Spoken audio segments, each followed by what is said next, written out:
નમસ્કાર, હું છું અનિતા. આરોગ્ય સંવાદમાં ફરી એકવાર આપનું સ્વાગત છે. આપણે ગઈ વખતે એક ઇન્દ્રિય, આપણી મહત્વની ઇન્દ્રિય આંખ વિશે આપણે નિષ્ણાત ડૉક્ટરનું માર્ગદર્શન લીધેલ હતું. એવી જ આપણી મહત્વની ઇન્દ્રિયો છે આંખની સાથે સાથે કાન, નાક અને ગળું. તો આજે આપણે મળીશું કાન, નાક, ગળાના નિષ્ણાત ડૉક્ટર એટલે કે ENT સર્જન ડૉક્ટર તન્મયી જટાણીયાને, કે જેઓ એક એનું સ્પેશિયલાઇઝેશન કેન્સરમાં છે, એ ઓન્કો સર્જન છે અને સ્પેશિયલાઇઝેશન એમણે કરેલું છે હેડ અને નેકના કેન્સરમાં. તો આપણે મળીએ તન્મયીબેન જટાણીયાને. હલો ડૉક્ટર, તમારું સ્વાગત છે. Thank you Anita ma'am for hosting us. હમણાં મેં દર્શકોને પરિચય કરાવ્યો એમ આપ એક ENT સર્જન છો અને અમારા જેવા સામાન્ય લોકો માટે ENT એટલે કાન, નાક અને ગળું. પણ મેં તમારું જે વાંચ્યું તો એમાં જાણવા મળ્યું કે તમે એક ઓન્કો સર્જન છો. તો અને એમાં માહિતી મળી કે હેડ અને નેકના સ્પેશિયલી. તો એ કઈ રીતે કે હેડ અને નેકનું કેન્સર અને એ પણ ENTની બ્રાન્ચમાં? ENTની બ્રાન્ચ પછી એક સ્પેશિયલાઇઝેશન થાય છે, સુપર સ્પેશિયલાઇઝેશન, જેમાં આપણે head and neck onco surgery કરીએ. એટલે હેડ એન્ડ નેકના જેટલા કેન્સર્સ હોય એ અમે ટ્રીટ કરીએ, એની સર્જરી કરીએ. તો એનું કોઝિસ શું હોય છે, શેને લીધે થતા હોય છે? એકચ્યુઅલી જે હેડ એન્ડ નેક કેન્સરના મેઇન જે કેન્સર હોય છે એ નાકના કેન્સર હોય છે, માથાના કેન્સર હોય છે, અને સૌથી ઇમ્પોર્ટન્ટ ઓરલ કેવિટી કેન્સર, મોઢાના કેન્સર હોય છે, અને ગળાના કેન્સર હોય છે. એમાંય અમે જોવા જઈએ તો જે મોઢાના કેન્સર હોય છે એ હેડ એન્ડ નેક કેન્સરના 80% કેન્સર્સ હોય છે મેક્સિમમ, અને એના પછી ગળાના કેન્સર્સ બહુ વધુ હોય છે. તો હવે જે આ ઓરલ કેન્સર્સ હોય છે એના ઘણા બધા કારણ હોઈ શકે. જેમ કે અત્યારે આ વ્યસન જે વધી ગયું છે, બહુ વધી ગયું છે. હા, પહેલા આપણે જે સ્ટાર્ટ કર્યું 2002માં ત્યારે ફક્ત 7 લાખ કેસીસ હતા. હવે વધીને 2025માં 15 લાખ જેટલા કેસીસ એવરી યર ડાયગ્નોઝ થાય, અને એમાંથી 52,000થી 60,000 સુધીના લોકો આ કેન્સરના રોગના કારણે જેમનો વયો જતો હોય છે. તો આને પહેલેથી ડાયગ્નોઝ કરવું અને ટ્રીટમેન્ટ કરવું બહુ જરૂરી છે. અને એને તંબાકુના વ્યસનથી કે આપણે સ્મોકિંગ કરતા હોઈએ એ, કાં તો પછી મિશ્રી, માવા, જે બધું આવે છે બધા વ્યસન, એ બધું કેન્સર કોઝ કરે છે. અને એવું નથી કે ફક્ત આ બધાથી કેન્સર કોઝ થાય. ઘણીવાર આપણા દાંતની હાઇજીન સારી ના હોય કે આપણા દાંત શાર્પ હોય તો એના કારણે વારંવાર એક જગ્યાએ વાગી અને કેન્સરમાં બદલી શકે છે. પણ તો કેન્સર તો આપણું એવું એ તો જેનેટિક કંઈક અંદર જે રચના હોય એને લીધે થતું, તો આ વાગવાથી પણ કેન્સર થઈ શકે? હા, વારે ઘણી એક જગ્યાએ વાગવાથી પણ કેન્સર થઈ શકે. જેનેટિકનો તો રોલ છે જ. એને જેના ઘરમાં જેનેટિક્સ નથી, એ રોલ નથી, એમને પણ કેન્સર થવાની શક્યતા હોઈ શકે છે આપણા વ્યસનના કારણે કે આ કારણે. તો તમે દર્શકોને, ખાસ કરીને યુવા વર્ગને શું સલાહ આપશો કે લોકોએ આ કેન્સરથી બચવા માટે શું કરવું જોઈએ? સૌથી પહેલાં તો તંબાકુ, સ્મોકિંગ, આ બધું બંધ કરવું જોઈએ. એ તંબાકુ સ્મોકિંગ જ્યારથી આપણે બંધ કરીએ ત્યારથી 5 યર્સનો રિસ્ક હોય કેન્સર થવાનો, એટલે ઇક્વલ રિસ્ક હોય. એટલે જેમ તમે બંધ કર્યું, તમને એવું અલ્સર કે આપણે ચાંદી પડી હોય મોઢામાં અને એવું લાગે કે 3 વીક્સ થઈ ગયા છે અને આપણે હિલિંગ નથી આવતી, તો જઈને ડૉક્ટરને સંપર્ક કરવો જોઈએ અને બરાબર ટેસ્ટ કરાવવી જોઈએ. અને કોઈ પણ એજમાં થઈ શકે ને? આ એજ ગ્રુપ આમ જોવા જઈએ તો કોમનલી એજ ગ્રુપ છે 35 to 70 યર્સ, પણ હવે અમે યંગર એજ ગ્રુપમાં પણ વધતા કેસીસ જોયા છે. જે તે 28, 19 આ બધા યંગસ્ટર્સ એજમાં સ્મોકિંગ ને ટોબેકોનું છે બહુ વ્યસન, એના કારણે અમે ઘણા કેસીસ એના પણ જોયા છે. અચ્છા, એટલે ખાસ તો એ જ કે વ્યસન કરો જ નહીં બને ત્યાં સુધી. તો હવે આપણે મૂળ જે અમારા 2-3 અને પબ્લિકના પણ 2-3 કોમન પ્રશ્નો હોય છે કે અત્યારે ચારે બાજુ નોઇઝ પોલ્યુશન બહુ વધી ગયું છે. તો આપણે કહીએ છીએ ને કે નોઇઝથી, શોરથી ઘણાને બહેરાશ આવે છે, હિયરિંગ લોસ થાય છે. તો એની ઓળખવાની એના લક્ષણો કયા શરૂઆતના? અને આ વસ્તુ સાચી કે વધુ પડતા શોર બકોરથી આપણે બહેરાશ આવવાની શક્યતા ખરી? વધુ પડતા નોઇઝ જે આવે, હવે જે તે અમુક હોય, જે તે ફેક્ટરી વર્કર્સ હોય, એ લોકોના ઓલરેડી નોઇઝ એક્સપોઝર લાંબા ટાઈમ સુધી થતું હોય છે. આમ કહેવામાં આવે કે 85 ડેસિબલથી ઉપર, જેવી રીતે આપણે 8 કલાકથી વધારે એક્સપોઝર કરતા હા, હોઈએ, ડેસિબલ એટલે એક એનું માપવાની માપવાની, હા, એનું જે શું કહીએ આપણે માપવાની જે એની સ્ટાઇલ છે એને ડેસિબલ કહેવાય. બરોબર. તો એ જે 85 ડેસિબલથી ઉપર જે નોઇઝ હોય છે, યુઝ્યુઅલી જેટલા ટાઈમનો એક્સપોઝર આપણો હોય છે એટલો અમને નોઇઝ ઇન્ડ્યુસ હિયરિંગ લોસ થવાની શક્યતા હોય છે. હવે આપણે જે ઇયરફોન્સ વાપરીએ, હેડફોન્સ વાપરીએ, એ બધાય ક્વોલિટી કેવી છે, કેટલા વોઇસ આપણે આપે છે, ફોનમાં કન્ટિન્યુઅસ આપણે કેટલા ટાઈમ સુધી એક્સપોઝર હોય છે નોઇઝનું, એ બધા ડિપેન્ડ કરે છે કે તમારે નોઇઝ ઇન્ડ્યુસ હિયરિંગ લોસ કેટલા ટાઈમમાં થઈ શકે છે, અને કોઈ પણ એજ ગ્રુપમાં એ ઇફેક્ટ થઈ શકે. તો એની આપણને આમ હિયરિંગ લોસ થઈ રહ્યો છે એમ ખબર પડશે આપણને, એમ કે મને થોડું સાંભળવાનું ઓછું થયું છે, કે પછી તબીબી ચેકઅપ આપણે કરાવીએ તો જ ખબર પડે? એકચ્યુઅલી સિમ્ટમ્સ આના એ હોય કે આપણને પેલા કાનમાં અવાજ આવવાનો ચાલુ થાય, જે અવાજ અને હમિંગ અવાજ, કે કાનમાં ઘંટા વાગતા હોય એવો અવાજ, કે આપણે કોઈ આપણને બોલાવતું હોય, આપણે સાંભળીએ પણ આપણે સ્પષ્ટ સમજી નથી શકતા કે શું બોલવા માંગે છે. તો એ બધા સ્ટાર્ટિંગ સિમ્ટમ્સ છે કે આપણે નર્વ ડેમેજ થવાનું ચાલુ થઈ ગયું છે. અચ્છા, એ એના લક્ષણો છે શરૂઆતના. બરોબર. તો એની આ તકલીફને ટાળવા, આ પ્રકારની જે તકલીફ આપણને ઊભી થાય, તો એને રોકવા માટે શું કરી શકાય? આપણે ઇયર પ્લગ્સ યુઝ કરી શકીએ. હા, ખાસ તો એ જ છે. આજકાલના યુવાનોમાં જે આ ઇયર પ્લગનો વધારે પડતો ઉપયોગ થાય છે, હેડફોન કે આ બધા મોબાઈલ પણ બ્લૂટૂથ થી કે એમ જ બધા સાંભળતા હોય છે. હવે કેવું છે કે જે તે આપણે ફેક્ટરીની જગ્યામાં વર્ક કરતા હોઈએ તો ત્યાં તો અવોઇડ કરવું થોડુંક ડિફિકલ્ટ છે.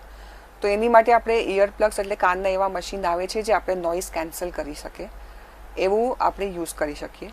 લગાતાર આપણે જે ઇયરફોન્સ વાપરીએ છીએ હાઈ વોલ્યુમમાં, એ થોડુંક અવોઇડ કરવાનું. નોઇઝની જે જગ્યાએ જતા હોય, જે કન્ટિન્યુઅસ એક્સપોઝર થતો હોય એને અવોઇડ. હા, એટલે કયા પ્રકારનો અવાજ આપણે અવોઇડ કરવાનો? એટલે જે રીતે લાઉડ મ્યુઝિક બહુ વાગતું હોય એ જગ્યાએ એનો કન્ટિન્યુઅસ એક્સપોઝર જે થતો હોય એના કારણે આજકાલ એ અવોઇડેબલ છે, એના કારણે થઈ શકે છે નોઇઝ ઇન્ડ્યુસ્ડ હિયરિંગ લોસ. તો હવે જે આપણે કહી છે યુવાનો આજકાલ મ્યુઝિક આમ જ સાંભળતા હોય છે, તો એમને માટે શું સલાહ છે? એમના માટે એ છે કે તમે જે કયા ક્વોલિટીના ઇયર પ્લગ્સ યુઝ કરો છો, કેવા નોઇઝ કેન્સલ, ક્વોલિટી ડિપેન્ડ કરે છે, નોઇઝ કેન્સલેશન કેવું થાય છે એનું એ ડિપેન્ડ કરે છે, કેટલા ટાઈમ માટે યુઝ કરો છો. પછી એ લોકો હાઈ વોલ્યુમમાં નહીં સાંભળવાનું, બહુ હાઈ વોલ્યુમ કન્ટિન્યુઅસ ડેમેજ કરે આપણા કાનને. ઓકે. પછી બીજો એક કોમન છે લોકોમાં, સેલ્ફ ક્લીનિંગ કરે ઇયરનું, તો એ કરવું જોઈએ કે ન કરવું જોઈએ? પેલી કોટન બડ્સ થી બધા સાફ કરતા હોય પોતાના કાનને, તો એ એકચ્યુઅલી સેલ્ફ ઇયર ક્લિનિંગ બહુ ડેન્જરસ છે. તમે જેટલી વાર કાનમાં કોઈ પણ વસ્તુ નાખો, તમે એટલી વાર ઇન્ફેક્શનનો રેટ વધારો છો કાનમાં. જેમ આપણે બહારની વસ્તુ કાંઈ પણ નાખીએ એમાં એટલા ઇન્ફેક્શન થાય, અને એ ઇન્ફેક્શન યુઝ્યુઅલી બોડી ફાઇટ કરી રહે છે, પણ જ્યારે બોડી ફાઇટ નથી કરી શકતો, કન્ટિન્યુઅસ ઇન્ફેક્શન થઈ છે, તો કાનમાં ઇન્ફેક્શન થવાના બહુ હાઈ ચાન્સીસ છે. સેકન્ડ એ કે જે કાનમાં આપણે ઇયરબડ્સથી ક્લિનિંગ કરીએ, જે બારોબાર ક્લિનિંગ થાય એ વાંધો નહીં, પણ જે આપણે અંદર ક્લિનિંગ કરીએ, આપણે વેક્સને અંદર પુશ કરી દઈએ, જેના કારણે તકલીફ પછી વધવાની છે. હવે જે મેડિકેટેડ જ કોટન બડ્સ આવે છે એ પણ સેફ નહીં? એ પણ અંદર નાખવા સેફ નહીં, કેમ કે ડોક્ટર્સ પણ અમે જો મેડિકેટેડ બડ્સ નાખીએ તો અમે અંડર વિઝન નાખીએ, એટલે અમે લાઇટથી તમારો પડદો પ્રોપર જોઈ અને પછી નાખીએ છીએ. એટલે એમાં ફૂલી જોખમ રહેલું છે, જાતે ઇયર ક્લિનિંગ રેકમેન્ડેડ નથી. અને કદાચ એ લોકોને એવી રીતે વેક્સ અંદર હોય ઘણું બધું, તો એને કરવા માટે એમણે જાતે તો નહીં જ કરવાનું, પણ તમે તજજ્ઞો જે હો છો એ કઈ રીતે એ લોકોના કાન તમે સાફ કરતા હો છો, વેક્સ કઈ રીતે બહાર કાઢતા હો છો? અમે યુઝ્યુઅલી અગર વેક્સ હાર્ડ હોય છે તો અમે ડ્રોપ્સ આપીએ છીએ, વેક્સને સોફ્ટ કરીએ છીએ.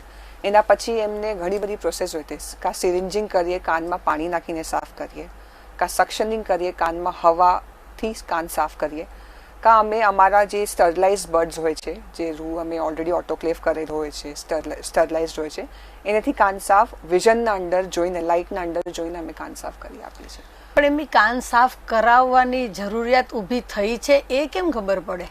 કાનમાં સાંભળવાનું ઓછું થઈ જાય, કે કાનમાં તમને બહુ ઇરિટેશન થતી હોય, તો તમને જઈને એકવાર ડૉક્ટરને બતાડવું પડે.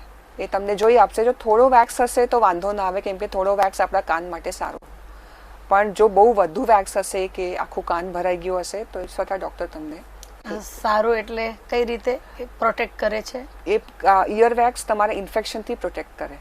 બરોબર, એટલે થોડો ઘણે અંશે આપણે હોય છે, આપણે ક્યારેક ક્યારેક નીકળતું હોય છે, પણ જો કોઈ તમને તકલીફ ઊભી થાય સાંભળવામાં તો જ માનવાનું કે વેક્સ ભરાયું છે, ને તો તરત જ તબીબી સલાહ લેવી. અને એટલે એમાં ક્યારેક કાનમાં ખબર નથી કે શું થયું છે, ઇન્ફેક્શન હોય કે કોઈ પણ પ્રકારનો દુખાવો હોય, તો એના માટે કોઈ ઘરગથ્થુ ઉપચાર ખરો? એના માટે ઘરગથ્થુ ઉપચારો બહુ, કે પછી તબીબી સલાહ લેવી જ? એના માટે ઘરગથ્થુ ઉપચારો બહુ ડેન્જરસ હોય. એકચ્યુઅલી આપણે ઘરમાં ઘણાને આદત હોય કાનમાં તેલ નાખી દેવું. હા, એ બહુ કોમન, સાંભળતા આવ્યા છીએ, બહુ કોમન છે કાનમાં તેલ નાખી દેવું. અને પછી એ શું ઇન્ફેક્શન વધારે, કાનમાં ઇન્ફેક્શન જે થયા હોય એના માટે મેડિકેશન સ્ટાર્ટ કરવી બહુ ઇમ્પોર્ટન્ટ છે. અને અમે પણ જ્યારે સ્ટાર્ટિંગમાં ઇન્ફેક્શન થયો હોય ત્યારે કાનમાં એટલી સૂજન હોય કે આપણે કાન સાફ કરવા પણ જઈએ તો એ પણ કાનમાંથી લોહી નીકળી શકે. એ પડદાને તમે પોતે ઇન્ફેક્શન આ બધું નાખો તો પડદાને તમે ડેમેજ કરી શકો. તો એના કારણે આપણે મેડિકેશન પ્રોપર લઈ, ડૉક્ટરની પ્રોપર સલાહ લઈ અને પછી આપણે આગળ પ્રોસીડ કરવાનું. એટલે કાનમાં કાંઈક પણ સમસ્યા ઉદ્ભવે તો તરત જ ડૉક્ટરની સલાહ લેવી અનિવાર્ય છે. હવે અને આ બધા જે છે એના એ કાનના વેક્સ ભરાઈ ગયું કે આ ઇન્ફેક્શન થયું, તો એનાથી બચવા માટે કોઈ એવું આમ ખરું કે આપણે કાનની સંભાળ લઈ શકીએ? હા, આપણે કાનમાં પાણી ન જવા દેવાનું, એવો પ્રયત્ન કરવાનું. પાણી ગયું હોય તો પ્રયત્ન કરવાનું કે સુકાઈ જાય. આપણી આદત છે કે કાનમાં આપણે રૂ નાખીને ફરતા હોઈએ છીએ કે કાન દુખી ગયા તો રૂ નાખી દીધું. એ રૂ પણ તમે નાખો છો તો કાનમાં ઇન્ફેક્શન થઈ આવે છે એના કારણે પણ. તો કાન જેટલો થાય એટલો ખુલ્લો મૂકી દેવાનો અને પાણી નહીં જવા દેવાનું. કાનમાં વારે ઘણીએ કાંઈ બહારથી નાખવાનું નહીં, પોતે સાફ નહીં કરવાનો. ઘણાઓને આદત હોય ચાવી નાખવાની. ઓહ, તો એ બધી વસ્તુ થોડીક અવોઇડ કરશો તો કાન આરામથી હિલિંગ ને બધી ચીજ બરાબર રહેશે કાનની. બીજું મેં એક સાંભળ્યું છે, 2-3 જણના મોઢે સાંભળ્યું છે કે કાનમાં એ લોકો જે વિન્ટરમાં કોટન નાખતા હોય તો એ કોટન અંદર જતું રહે છે. પોસિબલ છે? એવું બની શકે? એવું એ ઘણા કેસીસ એવા આવે જેમાં કાનમાં અંદર રૂ રહી ગયું હોય, એ નીકળી ના શકે, એના રહીને લોકોને ખબર ના પડે, એના ઉપર ઇન્ફેક્શન થઈ ગયું હોય. તો એ અંદર કેવી રીતે જતું રહે? એ કાનમાં તમે રૂ નાખો અને તમે થોડુંક પુશ કરો તો કાનની આપણી કેનાલ એવી છે જે સ્ટ્રેટ નથી, કર્વ છે. તો એ તમારું અંદર જઈને વયું જાય ને તમારી આંગળી ત્યાં પહોંચી ના શકે નીકળવા માટે, એટલે અંદર જતું રહે. એ પણ જોખમી છે. એ જોખમી છે. ઓકે. પછી બીજો આપણે કાનની વાત કરી, આપણે આ બહેરાશની વાત કરી. હવે એક કોમન પ્રોબ્લેમ કે ઘણી વખત નોઝ બ્લોક બહુ થઈ જાય છે, સૂતી વખતે નોઝ બ્લોક થઈ જાય, નાક બંધ થઈ જવું, તો એના માટેનું એ શું કામ થઈ જતું હોય છે એવી રીતે નાક બંધ? આપણે એમને કોમન મેડિકલ ટર્મમાં જે આપણે કહીએ ઓબ્સ્ટ્રક્ટિવ સ્લીપ એપની આજકાલ ઘણું કોમન છે. હા હા, સ્લીપ એપનિયા બરોબર છે. ઓબ્સ્ટ્રક્ટિવ સ્લીપ એપનિયાના ઘણા બધા કોઝિસ હોઈ શકે છે. એડલ્ટમાં મોટા જે છે એમનામાં કોઝિસ એ હોય, ઘણામાં નાકની હાડકું વધતું હોય, નાકમાં સાઇનસની તકલીફ રહેતી હોય, એના કારણે હોઈ શકે. સૌથી કોમન કોઝ હોય છે વજન. આ બધું ચીજ નોર્મલ છે તો પણ અમને નાકમાં રાતના સૂતી વખતે અવાજ આવે છે, સ્નોરિંગ કહેવાય એમને. તો એનો કોઝ છે કે તમારું વેટ સડનલી વધ્યું, કાં તમારું એવી હેબિટ્સ બદલી જેના કારણે તમારે સૂવામાં તકલીફ પડતી હોય. તો આ તમને સ્ટાર્ટિંગ થાય, તમને ખબર ના પડે, તમારા પાર્ટનરને વધારે ખબર પડે. સ્નોરિંગની તો બીજાને જ ખબર પડે. એટલે આપ એવું કહો છો કે સ્નોરિંગ પણ એક સમસ્યા જ છે, એક બીમારી છે એવું? હા હા, એ જે છે એમના કોઝ ગોતવા પડે કે શું કોઝ છે. હવે જેવી રીતે નાકનું હાડકું વધતું હોય કે સાઇનસની તકલીફ હોય તો એ કાં તો દવાથી કાં સર્જરીથી ઠીક થઈ શકે. પણ આ બધાય કારણ ના હોય અને બધી ચીજ નોર્મલ હોય તો બીજો કોઝ છે વેટ, ઓવરવેટ. તો આપણે વેટ રિડક્શનમાં થોડુંક વર્ક કરી શકીએ. તો આ કન્ઝર્વેટિવ મેનેજમેન્ટ, મેડિસિન્સ વગર સ્નોરિંગ પણ બંધ થાય કે નોઝ બ્લોકિંગ પણ બંધ થઈ જાય. હા, એકચ્યુઅલી ફેટના કારણે આપણે બોડીના બધાય મસલ્સ રિલેક્સ થઈ જાય ને પછી આપણને અવાજ આવે રાતના જ્યારે બહુ વજન વધી ગયું હોય ત્યારે. તો એક કોઝ છે, મેઇન કોઝ છે. તો પછી આ સ્લીપ એપનિયાની સારવાર શક્ય છે? સારવાર શક્ય છે, પણ આપણે સ્ટેપ્સ જોવા પડે કે કેટલું સિવિયર છે આપણું સ્લીપ એપનિયા. એની માટે એક ટેસ્ટ થાય, પોલિસોમ્નોગ્રાફી, અને એમાં તમારું બધું રિઝલ્ટ આવે કે તમને કેટલું ગ્રેડનું છે. જો માઇલ્ડ ગ્રેડનું હોય તો આપણે એમને વેટ રિડક્શનથી કેવા કન્ઝર્વેટિવથી આપણે કરી શકીએ સોલ્વ. પણ થોડુંક મોડરેટ કે સિવિયર હોય તો આપણને એમને CPAP એક મશીન આવે છે જે કે પહેરીને આપણે રાતના સૂઈ શક્યા અને એના કારણે આપણે ઘણો બેનિફિટ્સ હોય છે. અને આ બધું પતી ગયા પછી પણ જો બરાબર ના થાય તો લાસ્ટ સોલ્યુશન હોય છે સર્જરી. ઓકે, પણ હવે જેમ સામાન્ય એમ ઘણી વખત કોમન લેંગ્વેજમાં કહેતા હોય છે કે બહુ થાક લાગ્યો તો એવા સૂતા હતા કે શું એના ખૂબ નસકોરા બોલતા હતા, તો એ તો એક રોગ નથી ને? ના, એ રોગ નથી. એકચ્યુઅલી એ આપણે પહેલેથી કહી રાખે છે કે બહુ થાક લાગ્યો હોય તો નસકોરા બોલાવે, એવું નથી.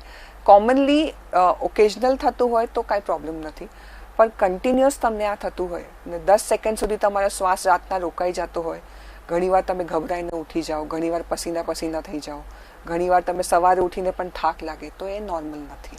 એટલે પેશન્ટને જ ખબર પડે કે એને ઊંઘમાં ખલેલ પહોંચે છે, હા, એનું નોઝ બ્લોક થઈ જાય, એને જ ખબર પડે છે જ્યારે એ સિવિયર થતું તો જાય એ ડિઝીઝ છે. હા. બાકી થોડા ઘણા સ્નોરિંગ બીજાને તકલીફ કરાવે એ ડિઝીઝ નથી. સ્ટાર્ટિંગ હોય ત્યારે જ આપણે સારવાર કરી લઈએ તો પછી આગળ જતા સિવિયર ના થાય. ઓકે, અને ઘણી વખત નાના બાળકોમાં પણ કોમનલી જોવા મળે છે કે એને એકદમ ઊંઘમાં ખલેલ પડે, અચાનક ઝબકીને જાગી જતા હોય કે એને શ્વાસ લેવામાં તકલીફ પડતી હોય, તો એવા લક્ષણ જો બાળકોમાં જોવા મળે તો શું કરવાનું? એકચ્યુઅલી નાના બાળકોમાં એક હોય એડિનોઇડ્સ કરીને હોય, જે નાકની પાછળની એક ગ્રંથિ હોય, જે કે કોઈ પણ ઇન્ફેક્શનના કારણે બહુ ઇઝીલી આપણું સૂજન થઈ આવે એમાં. એના કારણે બાળકોનું નોઝ બ્લોક થઈ જાય, જેના કારણે બાળકોને શ્વાસ લેવામાં તકલીફ પડે, રાતના મોઢું ખોલીને સૂતા હોય, મોઢું ડ્રાય થઈ જાય એમનું. આ બધા સિમ્ટમ્સ છે. જો આ ઓકેઝનલ થતું હોય તો વાંધો ના આવે, આપણે મેડિસિન્સથી બરાબર કરી શકીએ છીએ. જો આ કન્ટિન્યુઅસ આ થતું હોય તો એમને ઓપરેશન કરાવવું પડે, એ એડિનોઇડ્સની ગ્રંથિ કઢાવવી પડે. યુઝ્યુઅલી 7 years પછી આ જે ગ્રંથિ છે એ પોતાના મેળે નાની થવા માંડે, પણ ઘણા બાળકોમાં એ એવી ને એવી રહી જાય, તો અમને પછી કઢાવી. એટલે નાના હોય બાળકો ત્યારે કોમન છે, સ્નોરિંગ કોમન નથી, પણ એમાં ઇન્ફેક્શન થવું કોમન છે. ઓકે, એ કોમન છે. એટલે ખાસ બાળકોમાં જો આવા લક્ષણ દેખાય તો ઓછું દેખાય તો વાંધો નથી, નહીં તો તરત જ ડોક્ટરને બતાવવું જરૂરી છે. બરોબર છે. એટલે આપણે આપણા કાન નાક ગળું એને એકદમ વ્યવસ્થિત રાખવું હોય તો અમારે તમારી પાસે આવવું જ રહેશે, ડોક્ટરની સલાહ લેવી જ રહેશે. અને ગળાના કોઈ કોમન રોગ? ગળાના કોમન રોગ એ હોય છે કે ગળામાં સૌથી કોમન રોગ એ છે કે અવાજ બદલાઈ જવો. ગળાને એવું લાગે કે અમારા ગળામાં કંઈ અટકે છે. આ બહુ કોમન સિમ્ટમ છે જે ડેલી બેસિસમાં અમે પેશન્ટ્સ જોતા હોઈએ છીએ. આના ઘણા બધા કોઝ હોઈ શકે. સપોઝ હું તમને કહું કે ગળામાં અવાજ બદલાઈ ગયો, એમાં આપણે કયા પ્રોફેશનમાં છીએ, શું કેવી રીતે બોલીએ છીએ, આપણા બોલવાની લાઈફસ્ટાઈલ કેવી છે અને કેટલું બોલીએ છીએ, તો એ બહુ ઇમ્પોર્ટન્ટ છે. ઘણા આપણે એને કે વોકલ અબ્યુઝ, એમાં એનો અર્થાત કે આપણે કેટલું અવાજને કેટલું આપણે યુઝ કરતા હોય છે એના ઉપર છે, અને કેવી રીતે યુઝ કરતા હોય છે એ બહુ ઇમ્પોર્ટન્ટ છે. તો એના કારણે અવાજ બદલાઈ જવો, જેમાં આપણે સ્વરપેટીમાં નાની ગાંઠ આવી જવી, એ કોમન છે પ્રોફેશનના રિલેટેડ. ઓકે. અને બીજું છે કે ગળામાં તમને એવું લાગે કે કાંઈ અટકેલું છે, આપણે એમને કે ગર્ડ, એમાં આપણે જે પેટનું એસિડ હોય એ મોઢામાં આવી જાય, જેના કારણે આપણા ગળાનું થોડા ચેન્જીસ થવા માંડે. હવે ક્રોનિક આપણે ચા પીતા હોઈએ કે બહુ તરેલી વસ્તુ ખાતા હોઈએ કે તીખું ખાતા હોઈએ કે ઉપવાસ એકટાણા ઘણા કરતા હોઈએ, આપણી લાઈફસ્ટાઈલ આપણે જે હોઈએ કે આપણે બરાબર જમવાનું પ્રોપર ના હોય ટાઈમથી, તો એ એસિડ બનાવે પેટ, અને એ એસિડ ધીરે ધીરે ગળામાં આવી અને આપણા ગળાને ચેન્જ કરી નાખે, જેના કારણે આપણને સ્ટાર્ટિંગમાં ખબર ના પડે, પણ 6-7 વર્ષ નીકળ્યા એના પછી આપણને લાગે કે ગળામાં કન્ટિન્યુઅસ કંઈ અટકેલું છે, સૂકી ઉધરસ આવે છે. અચ્છા, આ બધા સિમ્ટમ્સ હોય છે એમાં. એટલે ગળામાં પણ તમારો અવાજ બદલાય કે કાંઈ પણ એવું લાગે, ઓબ્સ્ટેકલ જેવું કાંઈ લાગે તો તરત ડોક્ટરને કન્સલ્ટ કરવા જોઈએ. હા, તમારી સાથે બહુ જ મજા આવી. દર્શકોને પણ કદાચ ખૂબ સારી માહિતી મળી હશે. Thank you. તમારો ખૂબ ખૂબ આભાર. અમને ખૂબ સારું માર્ગદર્શન મળ્યું ડૉક્ટર તન્મયબેન, બહુ જ મજા આવી. હા, તો દર્શક મિત્રો, બહુ જ ઘણી બધી જાણકારી મળી. આપણે લોકો કાનના ગળાને બહુ સામાન્ય લેતા હોઈએ છીએ, પણ આજે ઘણું બધું જાણવા મળ્યું કે એને લગતી પણ કેટલી બધી સમસ્યાઓ હોય છે. તો આપણને ડૉક્ટર તન્મયી જટાણીયાએ ખૂબ જ સરસ માહિતી અને માર્ગદર્શન આપ્યું છે. તો મને આશા છે કે દર્શક મિત્રો તમને પણ ખૂબ આ ઇન્ટરવ્યૂ ગમ્યો હશે અને ખૂબ માહિતીપ્રદ રહ્યો હશે. આપનો ખૂબ ખૂબ આભાર કે તમે પણ અમારી સાથે જોડાયેલા રહ્યા.